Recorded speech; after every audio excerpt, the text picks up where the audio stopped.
Everyone, Radhe Radhe. कैसे हैं आप सभी लोग? आई होप आप सब बहुत ही बढ़िया होंगे और आप सबकी तैयारी बहुत ही अच्छे से चल रही होगी। तो आज है हमारा डे 11। आज 30वें दिन में हम अपने 11 डे पे पहुंच चुके हैं और हमने अपना पूरा कंप्लीट कर लिया है बाकी डे का टारगेट। और ये चल रही है हमारी यूपीएसआई की रिवीजन सीरीज। तो आप जो लोग अभी तक नहीं जुड़े हैं या जो लोग नए जुड़े हैं, अब अपना डे 1 से अपना टारगेट कंप्लीट करना शुरू कर दें।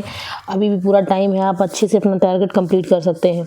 तो ये हमारा रिवीजन प्लान है पूरा 30 दिन का। इसके पहले हमने 30 दिन में पूरा अपना सिलेबस कंप्लीट किया था और हम इस 30 दिन में रिवीजन कर रहे हैं और मिनी मॉक देते हुए रिवीजन कर रहे हैं और बीच बीच में फुल मॉक देते हुए। तो मैंने क्वेश्चन के हिसाब से टारगेट रखे हैं और अपना डे वाइज रिवीजन का प्लान बनाया है। तो आप लोग भी जुड़ सकते हैं और अपना डेली टारगेट कंप्लीट कर सकते हैं।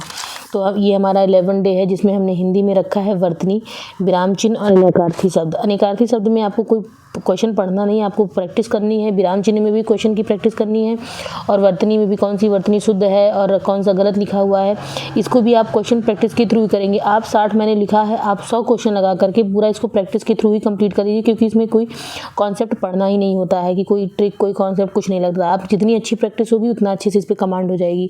फिर आता है मैथ्स। मैथ्स में हमें पढ़ना है टाइम, वर्क एंड स्पीड।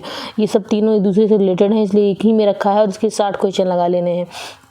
तो कोशिश आपको यही करनी है कि मैथ में ज़्यादा से ज़्यादा अपना टाइम देना है और उसको कंप्लीट करना है। फिर आता है रीजनिंग। रीजनिंग में हमें पढ़ना है dictionary, order and logical sequence. इसके भी आपको 60 क्वेश्चन लगा लेने हैं। आपका इतने में आराम से कंप्लीट हो जाएगा। इससे एक ही क्वेश्चन आते हैं, ज़्यादा क्वेश्चन इससे आते नहीं है, तो इसलिए अब इसको भी आप अच्छे से कंप्लीट कर लीजिएगा। फिर आता है यूपीजी के। यूपीजी में आपको प्रमुख व्यक्तित्व कौन कौन से इंपॉर्टेंट थे, कि उन्होंने किसका क्या योगदान रहा, ये इंपॉर्टेंट है। कला एवं संस्कृति, तो आप इसको रिलेट करके इसमें पढ़ना है। तो 60 क्वेश्चन इसके भी आप अच्छे से क्वेश्चन लगा लेंगे। पीवाईक्यू से उठा के लगा लीजिए। आपके पास कोई प्रैक्टिस की बुक हो उससे लगा लीजिए। कोई ज़रूरत नहीं है कि आप कॉन्सेप्ट ही पढ़ें। जितना क्वेश्चन लगाएंगे आपको क्वेश्चन से ही आपको चीज़ें याद हो जाएंगी। और इन सब में वही पूछा जाता है, जो ज़्यादातर क्वेश्चन पूछे गए हैं प्रीवियस ईयर्स में वहीं से रिपीट होते हैं। तो आप यहाँ से आराम से कंप्लीट कर लीजिएगा। फिर आता है मूल विधि। मूल विधि में हमें पढ़ना है वन्य जीव संरक्षण अधिनियम।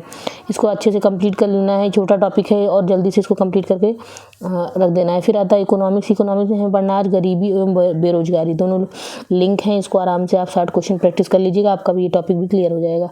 फिर आता है हिस्ट्री। हिस्ट्री में हमारा कंप्लीट हो गया था कल, देखिए पूरा कंप्लीट कर लिया था हमने कल। चालुक्य, पाल, पल्लव वंश, कल ये हमारा प्राचीन इतिहास कंप्लीट हो गया था। आज हमको इसका रिवीजन कर लेना, खत्म हो जाएगा। फिर आता है ज्योग्राफी। ज्योग्राफी में पढ़ना है प्रायद्वीपीय भारत, इसके लगाने हैं 60 क्वेश्चन।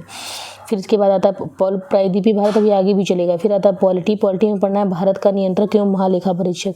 तो ये रहा हमारा आज का टारगेट। अगर आपको वीडियो पसंद आती है तो लाइक शेयर सब्सक्राइब जरूर करिएगा। मिलते हैं नेक्स्ट वीडियो में डे 12 के साथ। राधे राधे सभी को।